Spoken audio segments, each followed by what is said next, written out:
부산광역시 서구의 한 대학병원. 하루에도 몇 번씩 밀려오는 극심한 통증. 숨쉬는 것조차 힘겨운 한 사람. 한 달 전 폐암 4기 판정을 받은 이철민 목사입니다. 선생님이 검사한 것 때문에 하자 했어요. 일부러 시킨 거예요. 점점 더 통증이 심해지는 거야. 조금씩. 마음을 졸이며 그 곁을 지키는 홍화정 사모. 불과 한 달 전만 해도 몸속에 암세포가 자라고 있을 거라곤 단 한 번도 상상조차 못했을 정도로 건강했던 남편이었습니다.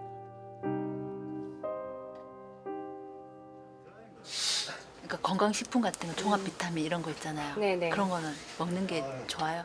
비타민은 괜찮은데 뭐 산삼, 뭐 인삼 뭐 이런 거 있잖아요. 약초, 그리고 한약 이런 거는 좀 안 좋아요. 네네. 아 그런 걸 먹으면 날것 이런 거는 조금 별로 안 좋아해요. 생강. 단순한 두통인 줄 알았는데 상태는 훨씬 심각했습니다.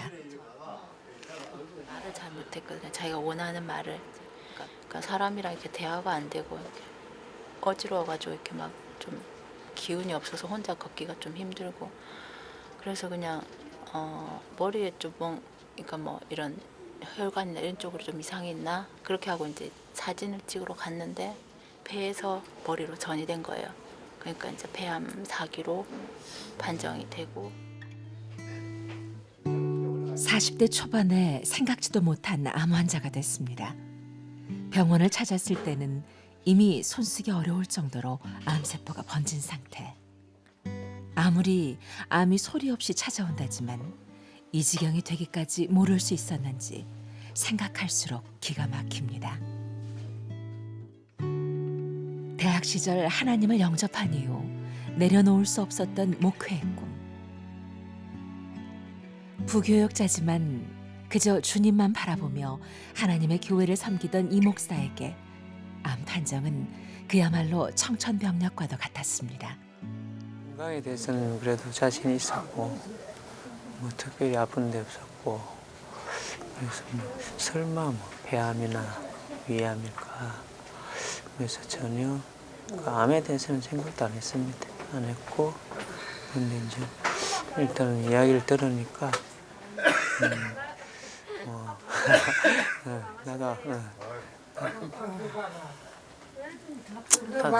나도 아플 수 있구나.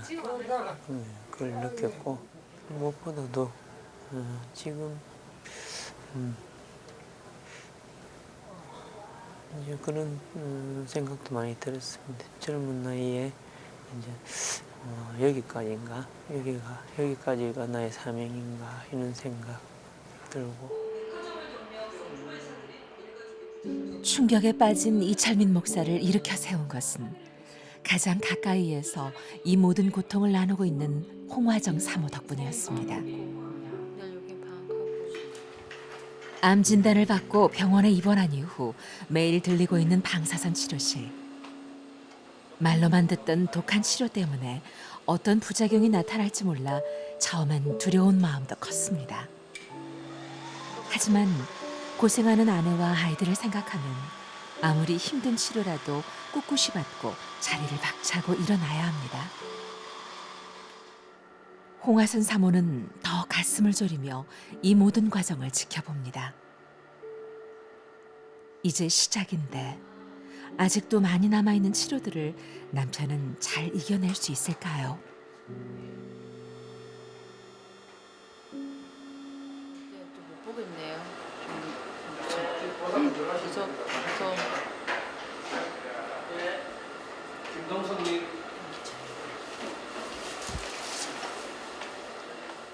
분명 힘들고 괴로울 텐데도 웃음으로 대답을 대신하는 이철민 목사. 그래도 그래 안 힘든 방사선이라서 그냥 신경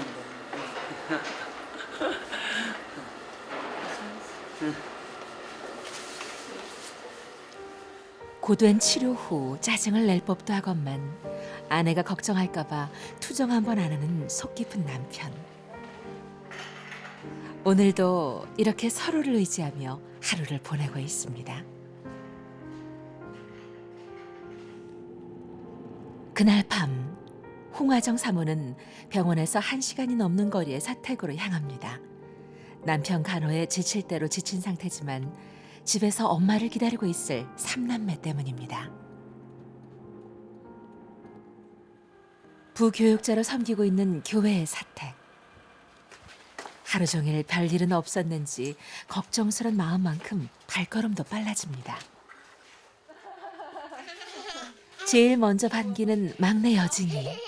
별일 없었어? 아무것도 없어요. 어? 아무것도 없었어. 아무것도 없었어? 한창 예민한 시기를 보내고 있는 첫째와 둘째. 엄마 곁에서 떨어질 줄 모르는 여진이는 엄마의 손길이 그리운가 봅니다. 돈가스 없는데.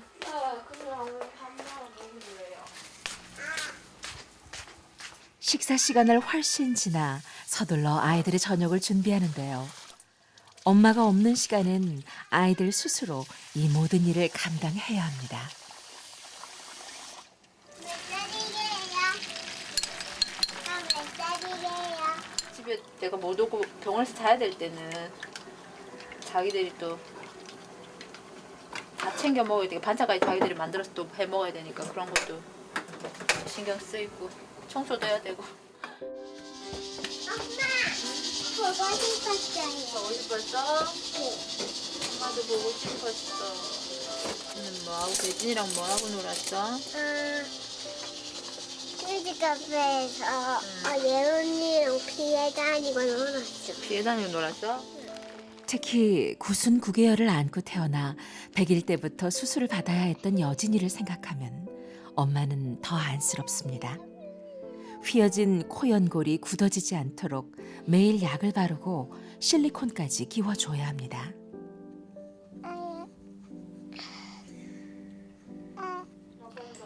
8시가 훨씬 넘은 늦은 저녁 식사 시간. 아빠는 잘 지내고 계신지 궁금합니다. 아빠 좀 괜찮아요? 가슴 쪽에 통증이 오나 봐. 잠을 좀 주무신대. 어제부터요? 방사선 치료 하고 나서부터 밥은 잘 드신대요? 계속 푹 드셨죠. 아픈 남편을 돌봐야 하다 보니 집을 자주 비울 수밖에 없는 상황. 하루 종일 엄마를 찾고 따라다니던 막내는 벌써 지쳐 잠이 들었습니다. 아이들 앞에선 미안하기만 합니다.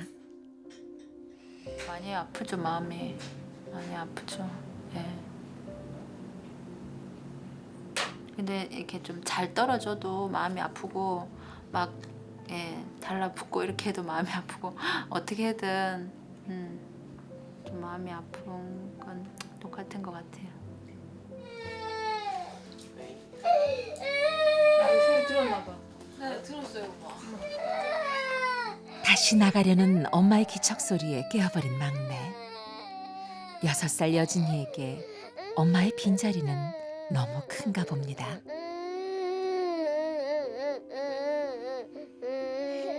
눈물 흘리면 안 돼. 저기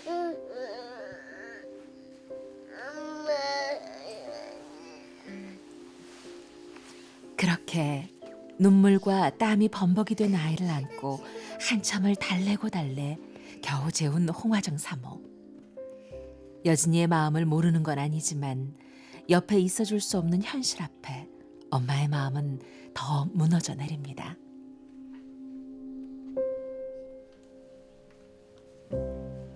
오늘도 잠든 여진이를 뒤로 하고 집을 나설 차비를 합니다.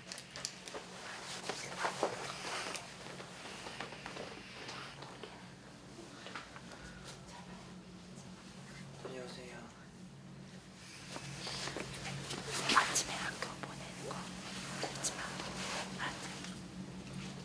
안녕하세요. 정말 우리 막내 누군 거 그래줘. 네. 아이고. 발이 안 떨어지는데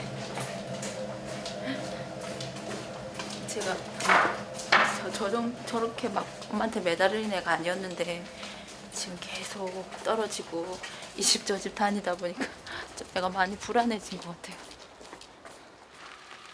안타깝고 속상한 마음도 잠시 남편이 잠들기 전까지 돌아가야 합니다.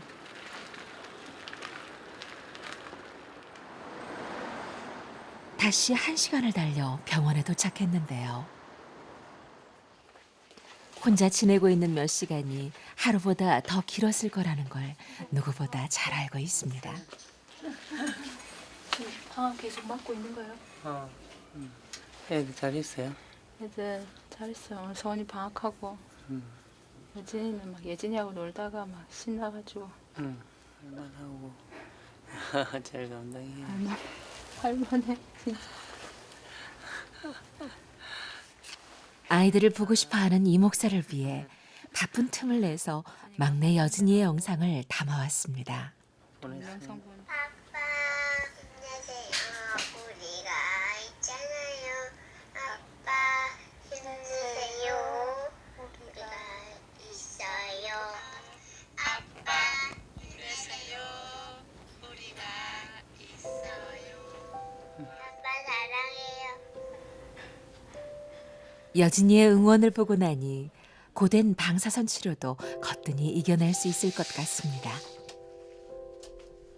그래도 엄마 아빠 없이 잘 지내고 있는 대견한 모습을 보니 조금은 마음이 놓입니다.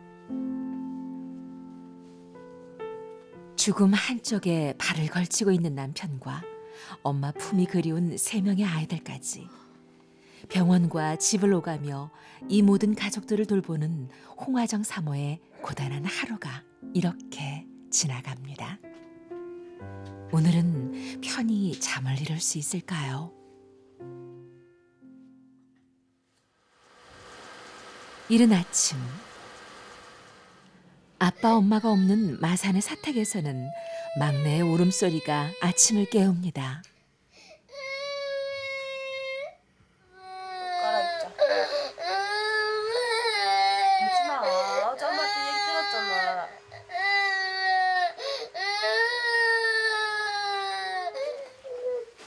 일어나자마자 엄마가 없어진 것을 알고 여진이의 울음이 또 터져버렸습니다. 엄마가 병원에 간 이후 아침마다 영락없이 반복되는 일상. 우는 막내를 달래가며 아침 준비를 하는 여경이도 겨우 15살입니다. 고생하시는 엄마, 아빠를 생각하면 이 정도는 거뜬히 해내야 하는데 매일 여진이를 깨워 등원시키는 일이 마음처럼 쉽지 않습니다. 조촐한 주먹밥이 전부지만 그래도 아침은 꼭 챙기는 기특한 여경이. 더 먹을래? 이런 언니가 있어 참 다행입니다. 언니 손을 잡고 집을 나서는 여진이. 어느새 눈물도 뚝 그쳤습니다. 병원에 계실 때마다 제가 좀 데려다 주는 편이에요. 오빠는 바쁘니까. 엄마는? 엄마는 좀 만날 거야. 하루빨리 아빠가 건강한 모습으로 돌아올 날을 여진이와 여경이는 손꼽아 기다리고 있습니다. 그 시각 병원에서도 분주한 하루가 시작됐습니다. 우리 감고 오늘 이발하러 가려고 안 했나? 오늘 이발할까? 방사선과 항암 치료를 시작하면서 기력이 약해진 이 목사는 스스로 할 수 있는 일이 점점 줄어들고 있습니다. 대신 홍화정 사모가 챙겨야 할 부분은 점점 많아지고 있죠. 하라고 그래도 안 빠진다. 한 달 전만 해도 세상에 못할 일이 없던 든든한 남편이었는데 갈수록 힘을 잃어가는 모습을 보니 마음이 더욱 안쓰러워집니다.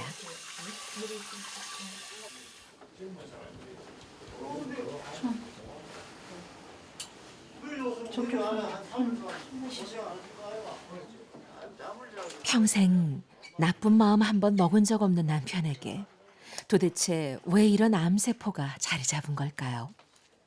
아무리 생각해도 도무지 이해가 가지 않습니다.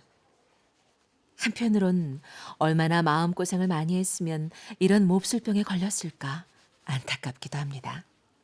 예전 모습으로 돌아가려면 앞으로 얼마나 많은 치료 과정을 거쳐야 할까요? 그날 오후 홍화정 사모는 병원 수납 창고에 들렀습니다. 그동안 병원비가 얼마나 나왔을지 확인해 보기 위해서입니다. 환자분 성함이 어떻게 되십니까? 이철민님 맞으세요? 중간 정산 고지서를 받아본 홍화정 사모의 표정이 굳어집니다. 입원한 지 불과 일주일. 여러 가지 검사와 치료 비용이 더해진 병원비는 이미 200만 원을 훌쩍 넘긴 상황입니다.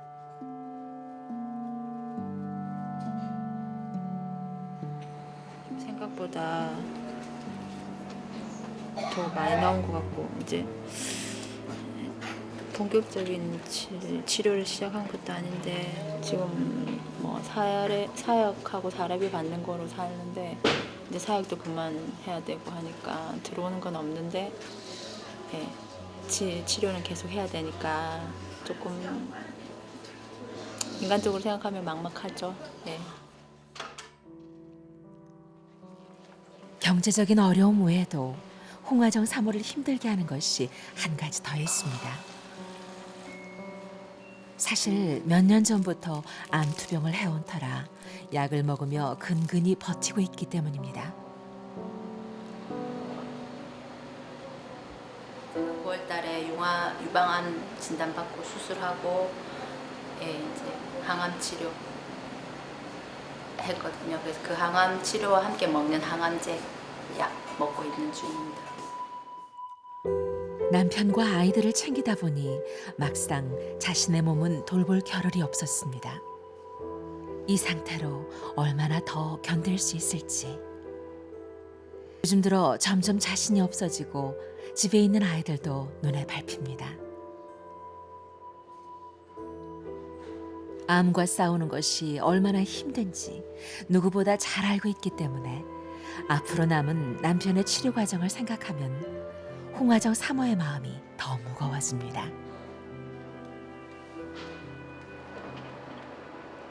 그날 밤 이철민 목사와 홍화정 사모는 지친 몸과 마음을 이끌고 병원 안에 자리한 예배실을 찾았습니다. 사람의 의술이나 약으로 고치기 힘든 병. 지금 할 수 있는 일은 기도밖에 없을지도 모릅니다. 오늘도 기도의 끈을 놓지 않는 이철민 목사 부부. 아무리 절망적인 상황이라도 주님의 십자가를 붙들고 하나님이 맡겨주신 사명을 결코 내려놓지 않겠다고 다짐하며 마음을 다잡아 봅니다. 하나님 앞에서 사나 죽으나 하나님의 것이라는 그런 고백을 드리고 싶고, 그래서 그 마음으로 남은 시간들을 변함없이 사역자의 길을 걸어가야겠다.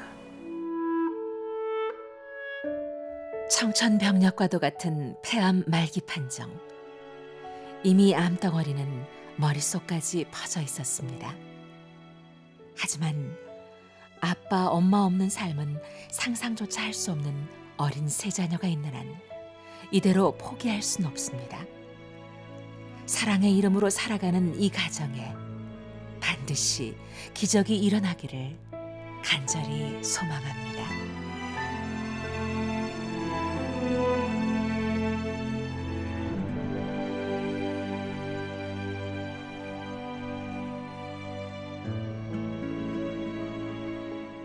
오직 복음, 오직 믿음, CTS